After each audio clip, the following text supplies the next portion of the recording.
Hello there, my name is Duncan Cummings and this is my individual portfolio presentation for Group 11's Game Studio project. Today, I will be showcasing my contributions to the game we made over the last 12 weeks.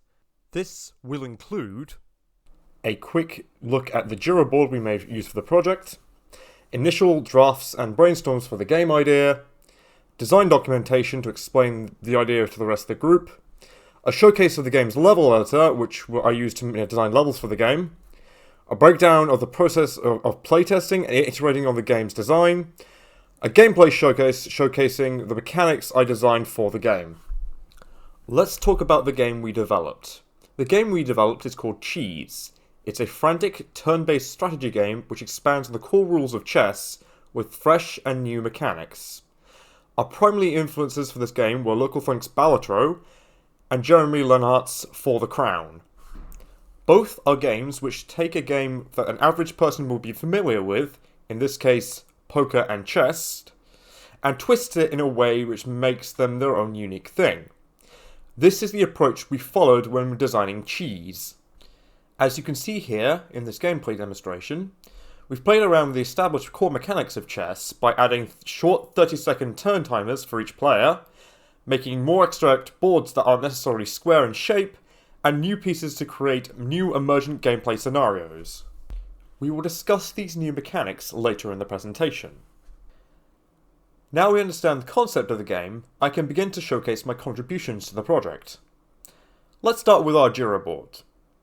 For the purpose of this project, I was responsible for managing a story, writing out all the subtasks that would need to be completed in order to make sure the design documentation was completed to a high standard. Most importantly, I need to make sure that alongside commenting all my contributions as I made them, I need to log how many hours each task would take.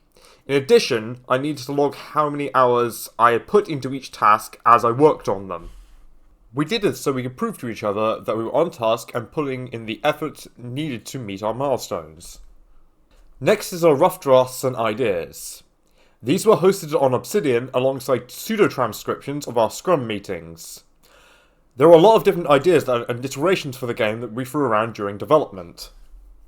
Generally, these range on the scale between simple abstract games that are similar to chess to more detailed strategy games influenced by Warhammer and Dead Zone. You can see the process of iteration in the documents themselves. Next we have the game design document. This is a living document to represent a more professional and presentable version of the design wiki I made in Obsidian. Included here are screenshots and diagrams to better illustrate how these mechanics should function. This means it's easier for the programmers to implement the game's mechanics as they have a clear illustration of how all edge cases should be handled. Also included in the document are outlines for the levels that I designed for the project, new pieces and mechanics, as well as a short paragraph talking about the game's visual design. Next is the level editor.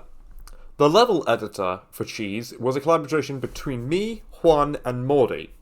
It serves as a way to design levels to import into the game without needing to rely on the PS5 development kits. Here I am able to create a canvas of tiles and a painter board with tiles and pieces which can be used to build and iterate level designs. Finally, I can talk about the new mechanics and levels I've developed for this game. Showcased here is one of these levels. This level is designed around a new piece called the Trebuchet.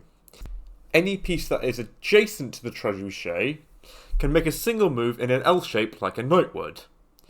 These can be used by either player, meaning you take advantage of them wherever you are on the board. A good example of this in action is in the example level shown. You need to use the Trebuchet in order to get pieces over the walls and properly develop your centre, where otherwise they will be stuck without anything to do. The second piece I introduced was called the Battering Ram, internally called Big Junior. The Battering Ram moves like a king, but its main ability is that it can push adjacent walls and pieces. If a wall were to be pushed into an opposing piece, that piece is now considered captures. Both levels shown here are ones I designed to incorporate these new pieces. A third I also made is larger and focuses more on the use of the Trebuchet and the Battering Ram together. So in summary, these are all the artifacts I've contributed to the Game Studio project. I hope this video serves as a good showcase of all of them.